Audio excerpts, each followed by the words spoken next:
Merci, Monsieur le Président. Avant de commencer mon discours, je voudrais mentionner que je vais partager mon temps avec le leader parlementaire du NPD, le meilleur, oui, avec le député de Skeena-Balclay Valley, un des députés qui travaille le plus fort, d'ailleurs, ici en Chambre des communes, qui défend le mieux le droit des Canadiens de tout le Canada. Alors, on est vraiment très fiers de notre leader parlementaire. Et je voudrais mentionner aussi le très bon travail qu'il a fait jusqu'à maintenant mon excellente collègue de LaSalle-Lemort, qui a fait un excellent discours, qui comprend très bien toute la dynamique. D'ailleurs, j'ai écouté son discours avec attention. On a beaucoup appris. Et je suis vraiment content aussi d'avoir mon collègue de Sherbrooke, qui a fait un excellent travail en ce qui concerne justement la mention et comment c'est important de travailler sur la protection des frontières. On connaît les frontières dans le coin, dans son coin à lui, dans le coin de Sherbrooke et dans le coin de Compton-Stanstead aussi. Il y a eu des grands scandales qui ont eu lieu récemment, dans les mois passés, en ce qui concerne, entre autres, des choses qui sont passées à la frontière et qui montrent justement que la frontière est poreuse, que malheureusement, le gouvernement conservateur n'a pas fait son travail pour s'assurer d'avoir une frontière sécuritaire. Le projet de loi C-56, la loi visant à combattre la contrefaçon de produits, modifie la loi sur le droit d'auteur et la loi sur les marques de commerce et il vise à renforcer la mise en œuvre des droits d'auteur et des droits relatifs aux marques de commerce et à contrer le commerce d'exemplaires produits en violation du droit d'auteur et de produits de marque contrefaites. Ce projet de loi ajoute 2 nouvelles infractions criminelles en vertu de la loi sur les droits d'auteur pour la possession et l'exportation d'exemplaires contrefaits et crée des infractions pour avoir vendu ou offert des produits contrefaits à l'échelle commerciale. Aussi, il crée une interdiction d'importer ou d'exporter des copies contrefaites et des marchandises de contrefaçon. Enfin, il accorde aux autorités frontalières de nouveaux pouvoirs d'office qui les autorisent à consigner des copies contrefaites ou des marchandises de contrefaçon. C'est un changement de politique important car jusque-là, les autorités frontalières exigeaient que des détenteurs de droits privés obtiennent d'abord une ordonnance du tribunal avant de saisir les marchandises copiées ou contrefaites. Ce sont les principales modifications que ce projet de loi-là apporte. Par contre, ce qui est important de comprendre, c'est que, effectivement, ce projet de loi-là apporte des nouvelles tâches aux agents, aux autorités frontalières, aux agents frontaliers. Et comme je l'ai déjà mentionné, comme mon collègue de Sherbrooke l'a très bien mentionné tout à l'heure, et comme mon collègue de Compton-Stanstead l'a souvent mentionné durant les périodes de questions, il y a déjà un problème aux frontières. Il y a déjà une problématique d'avoir une sécurité aux frontières pour permettre aux autorités frontalières de faire le travail comme il faut. Et cela s'explique très facilement. Et cela s'explique par le fait qu'il va y avoir des compressions de 143 millions de dollars, Monsieur le Président. 143 millions de dollars de compression dans l'agence frontalière, alors qu'on a déjà des problèmes, alors qu'on devrait renforcer les agences frontalières. On rajoute des coupures à l'agence frontalière. Et cela va oui, c'est irresponsable. Et cela va avoir un impact direct sur les emplois en plus qui vont être touchés ici. Il va y avoir des emplois directement, des agents qui travaillent justement pour s'assurer une meilleure sécurité, qui vont être touchés. 549 emplois, Monsieur le Président, qui seront coupés. 549 personnes de moins pour faire le travail aux frontières partout à travers le Canada, et entre autres dans le coin de Sherbrooke et à la frontière de Compton-Stanstead. Alors, ce n'est pas quelque chose qui va améliorer la situation, malgré le fait que ce projet de loi-là apporte des correctifs, tout comme plusieurs députés l'ont mentionné. Et vous allez voir que je ne suis pas une personne qui fait des discours partisans. Je vais même mentionner le discours du député de Durham, qui a fait un discours qui était très appréciable et qui a mentionné plusieurs aspects, entre autres le fait que ce projet de loi aura besoin d'amélioration en comité. Et à cet égard, je voudrais mentionner que c'est dommage de voir qu'on fait ce discours-là. Oui, il est 11h35 du soir.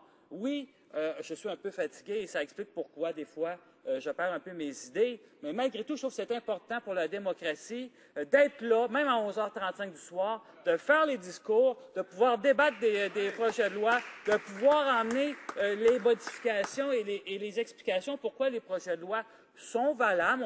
On va voter ce projet de loi en deuxième lecture, on va l'envoyer en comité, et c'est très important que pour la suite, et là, je m'adresse surtout aux députés conservateurs parce que je sais que les députés néo-démocrates font un excellent travail en comité. Et à plusieurs reprises, combien de fois j'ai fait des discours ici, Monsieur le Président, en Chambre, pour mentionner l'excellent travail des députés néo-démocrates en comité qui écoutent comme il faut les experts, qui écoutent les propositions et les recommandations des experts et qui les mettent de l'avant, justement, en amendement. Il est important, effectivement, nous allons appuyer ce projet de loi, car, comme l'ont mentionné plusieurs députés ici aujourd'hui, ce projet de loi était attendu depuis longtemps. On a besoin, effectivement, d'améliorer la lutte contre la contrefaçon, justement pour s'assurer que nos entreprises canadiennes puissent être respectées dans leurs démarches qu'elles font et dans leurs produits, et aussi, surtout, pour s'assurer que la santé et la sécurité des Canadiens et des Canadiennes soient protégées. Parce que, comme l'ont montré plusieurs de mes collègues, il y a des exemples concrets, par exemple pour des pièces automobiles et pour d'autres produits de tous les jours qu'on pourrait utiliser et qui pourraient menacer notre santé et notre sécurité. Et c'est pour ça que c'est important d'avoir un projet de loi comme celui-ci qui va effectivement assurer cette sécurité-là pour tous les Canadiens. Par contre, comme je le mentionnais, il faut aussi que les conservateurs qui sont au pouvoir présentement donnent les moyens financiers et les ressources humaines pour qu'on puisse appliquer ce projet de loi-là.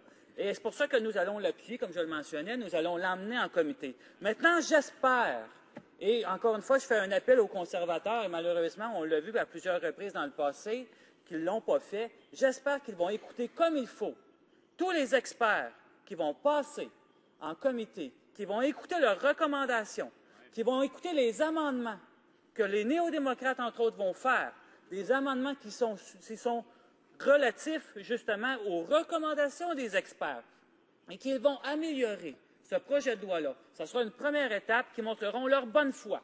Et l'autre étape qui montrera leur bonne foi, c'est que par la suite, ils investiront l'argent qui est nécessaire et les ressources humaines qui seront nécessaires pour que ce projet de loi puisse avoir les bénéfices tant attendus que les Canadiens et Canadiennes s'attendent de ce projet de loi.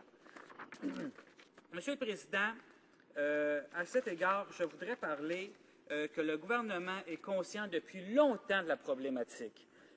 Ces difficultés-là à mesurer l'ampleur de la contrefaçon et des marchandises copiées au Canada, c'est un défi qui a été identifié dès le départ depuis le rapport de 1998 de l'OCDE intitulé « The Economic Impact of Counterfeiting » et ce qui démontrait déjà effectivement la grande problématique, la grande ampleur de la problématique.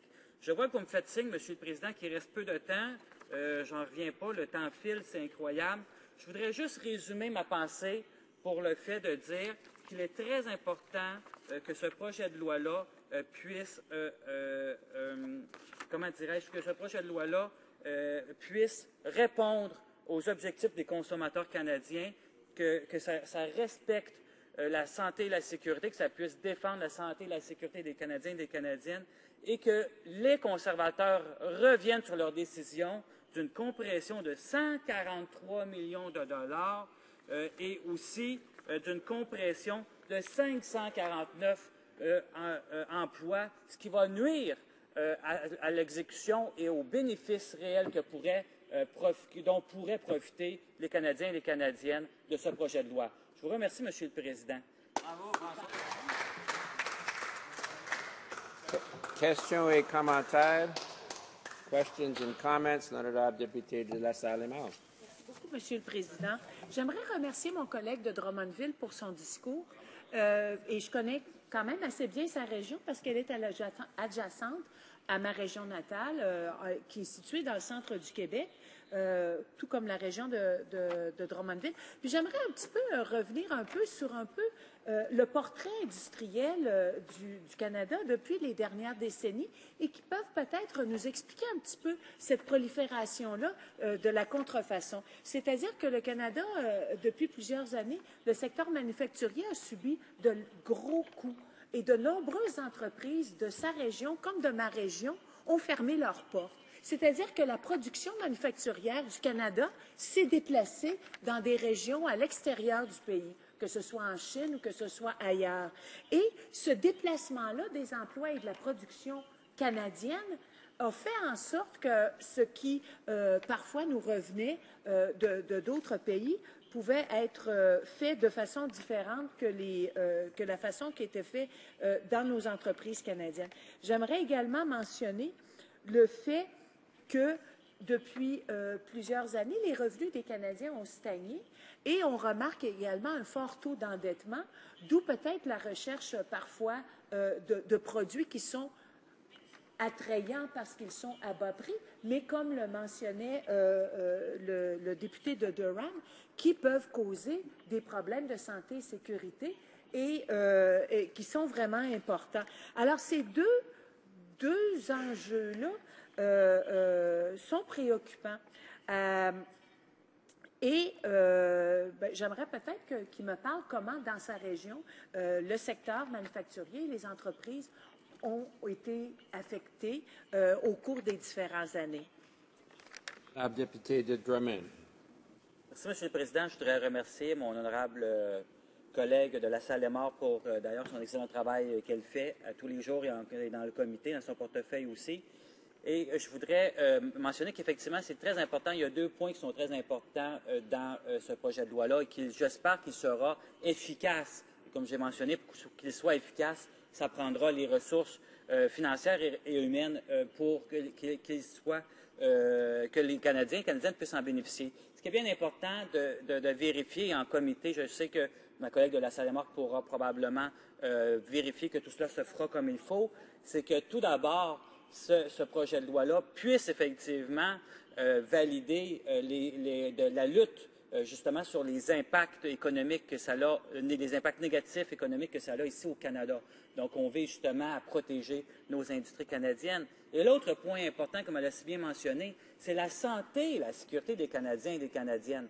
Quand on a des produits qui ne respectent pas les normes canadiennes de sécurité et de santé, eh bien, il peut y avoir des impacts très graves. Par exemple, sur des pièces automobiles qui seraient de la contrefaçon, qui pourraient avoir un impact très grave. Par exemple, on pense aux freins, on pense aux sacs gonflables, donc aux coussins gonflables. Donc, il y a plusieurs choses comme ça qui sont importantes et qu'il est nécessaire. Et c'est pour ça que je demande encore une fois au gouvernement conservateur d'investir, d'arrêter, d'abolir cette coupe financière et ces coupes drastiques dans le personnel à l'Agence des services frontaliers. Merci, M. le Président.